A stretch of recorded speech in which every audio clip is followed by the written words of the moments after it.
Hi, I'm Faith, and you're watching willoughbydiy.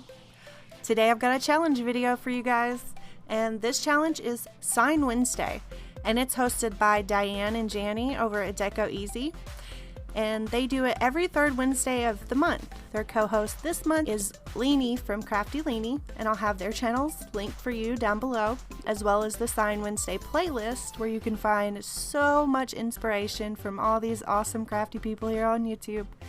So be sure to check out their channels and that playlist. My project is going to be this really cute little welcome sign that I'm going to use as an insert for a wreath. So I'm going to use this little sign wood piece that I got from the Dollar Tree, I think, a while back, and I'm going to stain it, and I'm going to use two different stains to get the color I want.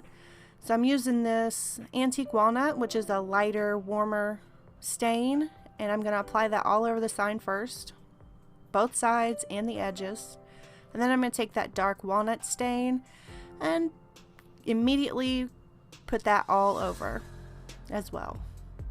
And you can use whatever your favorite stain is, but I just love how this is dark and rustic but also sort of warm. It turns out really nice, I think.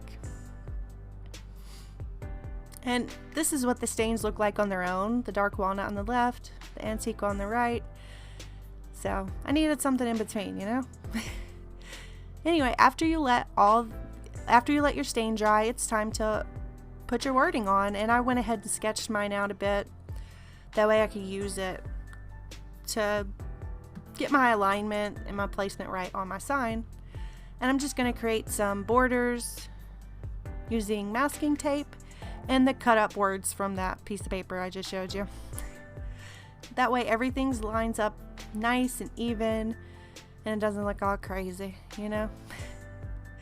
So once you have your boundaries in place, we can get started. And this is just a Dollar Tree stencil, and I took some wicker white by Folkart, and I'm just gonna carefully stencil "Welcome Home" in these two boxes.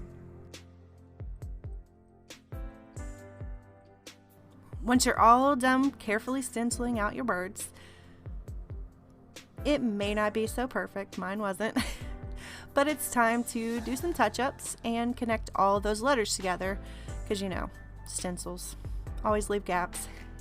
But I'm actually using this Dollar Tree round brush, and it works really good. So if you're in the market for a new brush, or you just need to pick one up real quick, it works pretty good.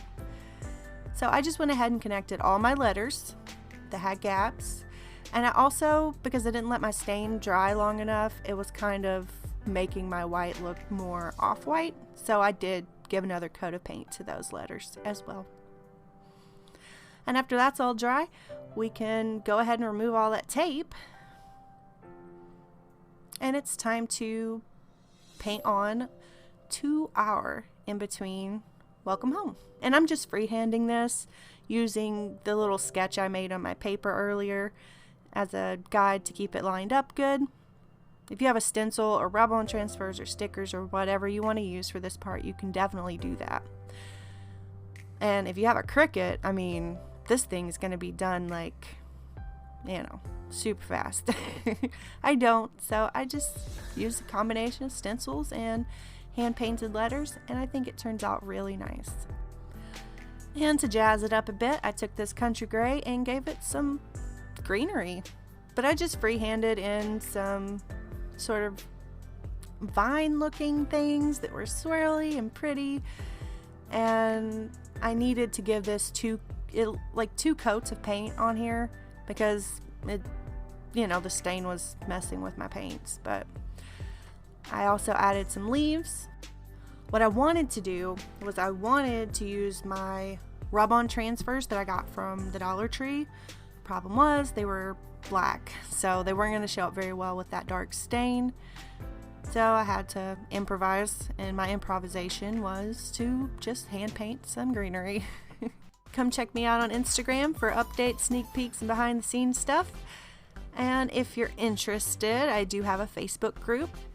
What's your favorite wood stain? Let me know in the comments down below. And we're back to it. I'm going to take some of this antique parchment and just add like some little flower buds in here. I just need a little bit more. so I added a few little flower buds here and there. And after all your paint is dry, it's time to create some little loops to attach to the back of our sign. And I just took about 2 inches of floral wire, fold it in half, and I twist it together to make it a bit more substantial so it can hold a bit more weight. And then I'm going to fold that in half as well and twist the ends of it together to create like a little loop, basically. I don't know how else to describe it. And we're just going to go ahead and make 2 of these. And once you've got both of them made, we're going to hot glue those to the back. And I'm making it where the loop sticks out at the side but stays hidden at the back of the sign so you wouldn't see it from the front. You glue it down, cover it with some more hot glue, and once that's all dried and hardened, we can attach it to whatever wreath you want. And because I use these loops here, I can use whatever I want to use to attach it to a wreath, as well as being able to just take it off and put it on another wreath or just use it as its own sign. To attach it to this wreath, I'm going to use this wired jute twine, and I'm going to see how much I need from the sign to the wreath itself, and then I'm going to double that and cut 2 pieces of it. Then just attach them onto these little metal loops, floral wire loops, like so. And now we can attach it to our wreath.